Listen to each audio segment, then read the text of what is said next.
Welcome back to the GSMC College Football Podcast. Just talked a little bit about the quarterbacks in this upcoming draft. We're going to switch gears, talk a little bit about Auburn and their upcoming season. So this is really a make-or-break year for Hugh Freeze. I think year 3 as the Auburn head coach, they need to show some kind of improvement. This is definitely the time to strike. Obviously, you have the big in-state rivalry against Alabama. Alabama's kind of lost a little bit of momentum over the past year and a half since Saban's retirement. If the state's going to be switched at all, flipped in momentum, this is, I think, the year that Auburn needs to do it, needs to have a strong year, but it's going to be tough for them.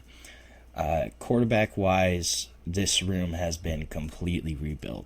And honestly, that's not a bad thing. So Peyton Thorne's gone, Walker White's gone, Hank Brown is gone. All those guys from last year, all gone this year. This is going to be, it's still quote-unquote competition, but Jackson Arnold, transfer from Oklahoma, as well as Deuce Knight, who was four-star freshman incoming. These guys are going to battle it out, I guess. This really seems like Jackson Arnold's job. You never know, though. Deuce Knight was a really highly regarded recruit. Notre Dame commit actually for a long time. Switched to Auburn really late in the cycle. Was a big pickup for Hugh Freeze. Kid's got a live arm. That's really probably his biggest calling card right now, is just his arm strength, the ability to fit balls in really tight windows, get it there with some zip. That's kind of Deuce Knight's calling card right now. Jackson Arnold is going to look to bounce back from his first year in SEC play with Oklahoma. Was not the season that he wanted at all. I looked at his numbers and I was kind of shocked by the production. He only had 1,400 passing yards last year and only 12 touchdowns, which I didn't realize. I was like, that's kind of it. We'll see if he can do a little more in the SEC this year, just with Auburn rather than Oklahoma. Does switching schools kind of help Jackson Arnold at all? This is a guy that was a 5-star quarterback at one point. Obviously, has kind of struggled at Oklahoma, but we'll see what happens with him this year at Auburn. Running back wise, they're going to lose Jarquez Hunter. That's a big loss for the Tigers. Led them with 1,200 rushing yards last season, had 8 touchdowns. That's going to be a big guy to replace, but there's going to be a couple other guys that are kind of in contention right now. Damari Alston, he's their most experienced returning back. He's kind of shown pops in previous years. Last year had an 80-yard run, 80-yard touchdown performance against New Mexico. Shown it in brief stints where he's kind of shown that he could be a good starting running back, but hasn't shown it full time. Jeremiah Cobb, he's a returning sophomore, should kind of be in contention for a larger role.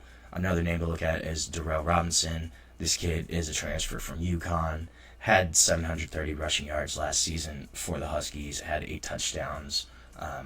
Could step into a larger role with Auburn, but he is currently out right now. He's nursing an injury, so this looks like it's probably going to be more Damari Alston, at least to start this season. But the wide receiver room kind of mixed up for the running back room right now. So Kendra Lambert-Smith, he does the part. Was the leading receiver last year, had almost 1,000 receiving yards, but Cam Coleman is on his way in. Cam Coleman had a really strong freshman season, over 500 yards receiving, was second leading receiver on the team. This is a guy I am really high on. I really like as a prospect, as a wide receiver. I would not be shocked at all if he has 1,000-yard year, 1,200, 1,300, something like that. I think the kid is a really, really elite wide receiver and a strong talent at that position. He's only going to be better in year 2. It's really going to be Cam Coleman and Eric Singleton Jr. Those are going to be your 1 and 2 wideouts for Auburn. Eric Singleton Jr. transferred in from Georgia Tech this past season. as a freshman there in 2023, he had 700 yards, 6 touchdowns, freshman All-American across multiple boards. Last season, again, had a really strong year for Georgia Tech, led them with 54 catches, 554 yards, 3 touchdowns, averaged 13.5 yards per reception. And now he's going to transfer into Auburn. Him, Cam Coleman, this is a really strong wide receiver duo. I think it's one of the better ones, definitely in the conference, possibly across the country. We're going to see I don't know who kind of takes the lead there. I'm more of a Cam Coleman fan personally, but I could definitely see Eric Singleton Jr. kind of taking over that lead role.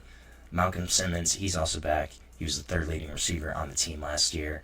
Kind of was more of a gadget guy, special teams guy, but should take a bigger role. Again, could probably be that number 3 receiver. This is going to be probably the strongest unit, at least on offense, for Auburn. Offensive line, it's kind of going to be a question mark. Connor Liu, expected to start at center, was pretty much our center last season. Right now, he's injured during spring, but should be back to start the year. Xavier Miller, he's going to start at right tackle. He's been the starter the past 2 years. That's solidified. Left tackle, that's kind of more of a question mark. Looks like Xavier Chaplin, Mason Murphy are going to be the 2 names there in contention.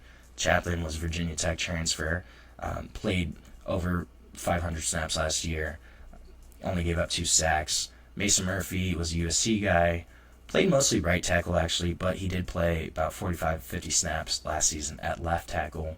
So that's going to be one of those 2 guys there on the offensive line, I think. Braden Joyner is also going to be a name to look at. He's either going to play guard or tackle, probably, at least mix in. Played over 500 snaps last year for Auburn. Could be a guard, could be a tackle. Kind of just depends on what happens. Jeremiah Wright's back. He was starter captain last season. He'll be the right guard again. That's going to be a pretty strong unit, though. D-line, I think, is going to be interesting. They're going to lose Jalen McLeod. He had 13.5 tackles for loss, I believe, over his 2 seasons there. Jamonte Waller, this is going to be the big guy I'm going to look at this season, was a 5-star in the 24 class. Incredibly talented, but he got hurt in October this past year, season-ending injury, so only played a little bit at the start of the season, but a guy that has all the talent in the world and should be one of the main guys in there. They call it the buck position, kind of one of their D-ends, hybrid roles, but it's a pass rushing role. Jamonte Waller could be there. Chris Murray, I think, is another guy that could factor in. He was a transfer from Sam Houston State, had 38 tackles, 5.5 sacks, 2 forced fumbles last season. So probably going to be another guy that they take over as the starters this year. Linebacker-wise, this is going to be a decent unit. They are losing a couple guys, Dorian Mousy, Eugene Asante, couple guys that played a lot for Auburn last year. Robert Woodyard Jr., he's really the only veteran, I guess, in this unit. Only upperclassman, actually, in the linebacker unit, which I thought was really interesting. But he played in 10 games last year, had 17 tackles, didn't start, but should kind of step into one of those starting roles. The guy that's going to be the leader, though, is DeMarcus Riddick. He has the most on-field experience, actually, despite only being a true sophomore. Played in all 12 games last year, had 2 starts, had 27 tackles, 5 tackles for loss, also had 3 sacks as a linebacker. This is going to be a guy that should be the most productive linebacker in the unit. On-field leader, at least in terms of experience, only as a sophomore, which is kind of crazy. But those are going to be your main 2 guys, it looks like, in that linebacker unit. Secondary, safety, kind of question mark. They're going to lose Colby Wooden, going to lose Jaron Thompson, but Caleb Harris should kind of be that main guy. Again, another true sophomore. They had a really strong 24 recruiting class. A lot of these guys are stepping into bigger roles this season. Caleb Harris, though, he's going to be another one. Got a lot of playing time last season as a true freshman. Will be in line for an even bigger role this upcoming year. Auburn's got a tough schedule, though. September 20th, they go to Oklahoma. I think they win that game, but I just circled it for Jackson Arnold homecoming, how he's going to play, being back at Oklahoma. I think is going to be an interesting storyline there. I think they do win that game, though. But the next week, then, they have to go play at Texas A&M. College Station's always a tough place to play. Then they have a bye. Then the week after that, the October 11th, they have Georgia at home. I doubt they win that game. That's always kind of a toss-up, though. It's a rivalry that Auburn normally plays up to Georgia. So you never know. But 10-18, they got to play Missouri. I think they'll beat Missouri. I don't think Missouri's going to have a great season. But then they go at Arkansas, which I think is going to be a tough game for them. Versus Kentucky at home. That series has kind of been a toss-up in the past couple of years. Then they go to Vanderbilt, who I think Vanderbilt is going to be decent again this year. Then they have Bama at home. So I think of those 7 games, I think they probably go 3-4, maybe 4-3, maybe they steal another 1 or 2 of those. But I think this is going to be, it's going to be an interesting year for Auburn. They're really going to have the spotlight on them, especially in the state of Alabama. Will this be the season they kind of flip momentum? If they can beat Bama in the Iron Bowl, if they can have a stronger season overall, can they kind of flip that in-state momentum? It's going to be something to see. That's going to be a big storyline here for this upcoming season, especially on the Plains.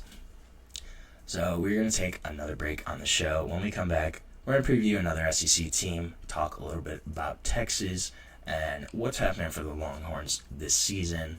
So stick with us. We'll be back shortly on the GSMC College Football Podcast.